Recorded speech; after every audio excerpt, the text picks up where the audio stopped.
Hello guys, स्वागत है आपका हमारे चैनल डायन हॉरर स्टोरीज़ में। तो चलिए आज की कहानी की शुरुआत करते हैं। एक बार की बात है।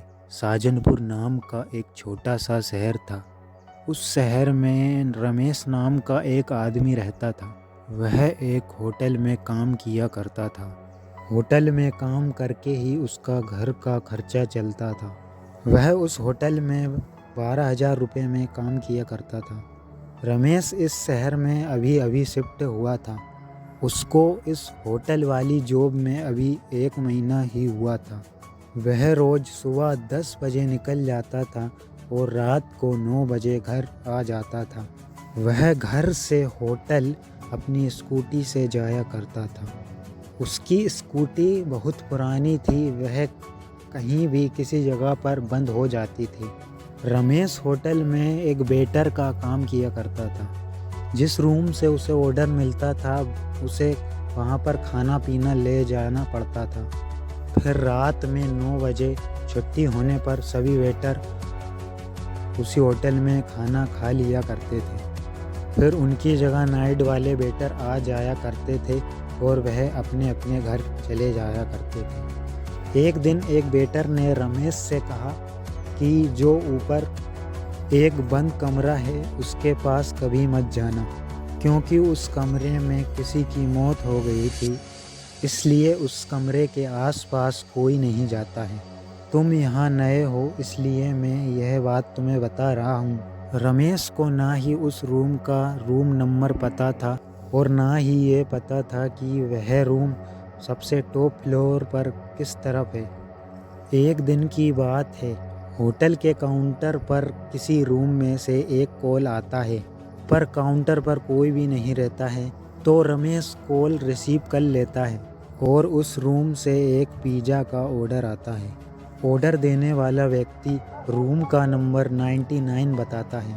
फिर रमेश पिज़्ज़ा लेकर सबसे टॉप फ्लोर पर उस रूम में जाने लगता है और उस रूम के पास पहुंचकर डोरबेल बजाता है तो दरवाज़ा खुल जाता है। फिर वह पिज़्ज़ा लेकर अंदर चला जाता है, पर उस रूम में कोई नहीं रहता है। वह सोचता है कि इस रूम से जिस व्यक्ति ने ऑर्डर किया था वह वॉशरूम में है। वह जैसे ही उस रूम से वापस जाने लगता है तो उसे कुछ अजीब सी आवाज़ सुनाई देती है। फिर वह पीछे मुड़कर देखता है तो उसे दीवार पर परछाइयाँ दिखाई देती हैं। वह सोच में पड़ जाता है कि इस रूम में तो कोई नहीं है, फिर ये परछाइयाँ किसकी। फिर वह जल्दी से उस रूम से निकल जाता है। वह भागता हुआ नीचे की ओर जाने लगता है। उसे हर जगह दीवारों पर परछाइयाँ दिखाई देने लगती है। रात को वह ड्यूटी पूरी करके अपने घर जाने लगता है तो उसे रास्ते में एक बिल्डिंग पर वहीं 2 परछाइयाँ दिखाई देती है। जैसे तैसे करके वह घर पहुंच जाता है। अगले दिन रमेश रूम नंबर 95 में कोल्ड ड्रिंक देने जाता है। लौटते समय उसकी नज़र रूम नंबर 99 पर पड़ती है। उस रूम में ताला लगा हुआ था और ताले पर लोहे की बेड़ियां लगी हुई थी। उन लोहे की बेड़ियों पर जंग लगी हुई थी। ऐसा लग रहा था कि वह बेड़ियां सालों से लगी हुई हैं। फिर वह वहां से चला जाता है और नीचे जाकर एक वेटर से पूछता है कि रूम नंबर 99 कब से बंद है। वह वेटर बोलता है, वह रूम तो सालों से बंद है, वहाँ 2 लोगों की मृत्यु हो गई थी, इसीलिए उस कमरे को बंद कर दिया गया है। रमेश बोलता है, कल मुझे उसी रूम से कॉल आया था पिज़्ज़ा डिलीवर करने के लिए, और मैं उस रूम में गया था तो मुझे कोई वहाँ पर नहीं दिखाई दिया। फिर वह लोग कॉल रिकॉर्डिंग चेक कर उन्हें उस नंबर की कोई भी ऐसी कॉल रिकॉर्डिंग नहीं मिलती है। रमेश बोलता है, कल से मुझे 2 परछाइयाँ परेशान कर रही हैं। मैं घर जाता हूँ तो वह मेरे साथ साथ जाती है।